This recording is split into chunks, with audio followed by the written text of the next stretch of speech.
Hola, ¿cómo andan? Vamos a continuar con esta semana 5. Este es el segundo video y hoy vamos a hablar de acumuladores. ¿Preparados? ¿Listos? Arranquemos. Vamos a acumular información. Hacer un programa que le pide al usuario números naturales hasta que ingrese un 0 y al finalizar debe mostrar la suma de los números que ingresó. Más o menos parecido a lo que habíamos hecho antes contando, pero ahora no me interesa cuántos números, sino cuántos suman esos números. En definitiva, esto es muy parecido a la parte de contadores. La diferencia acá está que cuando contamos, que es esto que está acá, antes habíamos contado cuántos números ingresaba, sumábamos uno en cada iteración. Ahora no tenemos que sumar uno. Lo que tenemos que sumar es cuál es el número que ingresó el usuario. Si primero ingresa un 5 y después ingresa un 3, no tengo que sumar 1, tengo que sumar 3. Si después ingresa un 10, tengo que sumar 10. Voy a ir en cada iteración sumando el número que haya ingresado el usuario. Esto es acumular. Cuando necesitamos sumar o multiplicar una larga lista de números, o hacer una misma operación, podría ser otra, y si la tenemos que hacer de manera repetitiva, como esto de sumar siempre algo o multiplicar siempre algo, vamos a usar una variable que se llama acumulador. Igual que en el caso del contador, el nombre que le pongamos a la variable es el que querramos. Pero dentro de programación, esa variable cumple el rol de un acumulador. Y es una variable, como dijimos, que se va a incrementar o multiplicar o restar en cada iteración, muy parecido a un contador, pero en lugar de una cantidad fija, que era lo que pasaba con el contador, perdón, ahora se va a incrementar una cantidad variable, que va a depender de alguna otra variable en general. En la mayoría de los lenguajes, incluido Python, vamos a hacer algo muy parecido a lo que habíamos visto en el contador. Vamos a hacer C igual C más la variable donde esté la cantidad que yo quiero incrementar. Nuevamente, cuidado, el igual no es el igual de matemática, es un igual de asignación. Y nuevamente recordamos que esto se lee de derecha a izquierda, al revés de como leemos normalmente. En este caso, lo que interpreta Python o cualquier otro lenguaje de programación es al valor que tiene C, le sumo el valor que tenga la variable B. Y después, ese nuevo resultado, ese nuevo valor, lo vamos a guardar en C. Nuevamente, C y B son nombres de variables, les vamos a poner el nombre que querramos o que nos sirva en cada programa. Y de la misma forma que cuando usábamos contadores teníamos dos opciones, acá también. Puedo hacer la cuenta explícita, decir C es igual a C más B o C es igual a C por B, o usar los operadores que son el símbolo de la operación seguido del igual.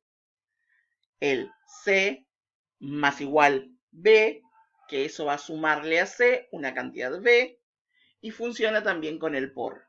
C por igual B, nuevamente sin espacio. Este operador, ya sea con el más o con el menos o con el producto, lo que hace en este caso es multiplicar una variable o sumar o restar, dependiendo de la operación que estemos haciendo, por el valor que está a la derecha del igual. Y al igual que en los contadores, no debemos olvidar jamás inicializar el valor antes de entrar al ciclo. Porque acá lo que vamos a hacer es repetir algo una cierta cantidad de veces dentro de un ciclo. Fuera, antes de empezar a contar, tiene que estar inicializado en el valor que corresponda. Volvamos entonces al problema. Le íbamos a pedir números al usuario hasta que ingrese un 0 y después sumarlos. Bueno, es muy parecido al que habíamos hecho antes. Fíjense que en lugar de la variable totales, acá armé una variable que se llama suma. Y en cada iteración agrego la suma. Podría haberla inicializado en 0 o podría haberla inicializado en n. Total, si no entra en la primera iteración, si el primer número que ingresa el usuario es 0, como es justo 0 el punto que hace que me salga del ciclo, tranquilamente funcionaría también si la ingreso y la inicializo en n. En cada iteración sumamos n. Ojo, si yo acá inicializo en n, estas dos instrucciones, las que están en la línea 4 y en la línea 5, tienen que estar en otro orden. O podría no tener que hacer algún otro retoque. Hay que tener cuidado. Lo importante acá es que en este caso lo inicializo en 0 porque es el neutro de la suma. Es la nada misma de la suma. El del contador habíamos visto un ejemplo que también se inicializaba en 0 cuando contábamos los impares. Bien, para pensar, igual que en los casos anteriores, capturita de pantalla acá, lo van a pensar y vuelven con la respuesta ya, o al menos con el problema ya pensado. Hacer un programa que le pida al usuario un número natural y muestre por pantalla el producto de todos los números naturales entre el 1 y el que ingresó el usuario. Te espero, dale, anda, captura pantalla, anda a programar. ¿Ya fuiste? ¿Seguro? ¿Volviste? Espero que lo hayas pensado.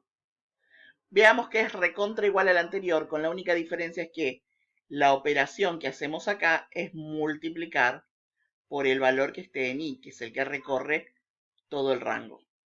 Además, acá estamos usando un for, en el caso anterior usamos un while. Y te pregunto entonces, ¿por qué esta vez inicialicé en 1? Y te vuelvo a preguntar algo más. ¿Por qué usamos range con estos parámetros? ¿Por qué el n más 1? ¿Y por qué no pongo directamente range n? No te voy a dar las respuestas de esto. Para eso, ponelas en el foro, preguntanos por cualquiera de los medios con los cuales nos comunicamos y espero que ya la tengas a la respuesta en realidad. Esto te queda para pensar. Otra cosa, en la práctica anterior habíamos hablado de escribir un programa, estaba escrito entre los enunciados de los ejercicios, escribir un programa que le pida al usuario un número positivo y muestre por pantalla todos los divisores positivos de ese número. Ahora te dejo de tarea para pensar, porque este seguro ya lo tenés resuelto, que lo modifiques para que en lugar de mostrar los divisores, me muestre la suma de esos divisores. Te dejo para que lo pienses. Nosotros nos vemos en el próximo video. Chau, chau.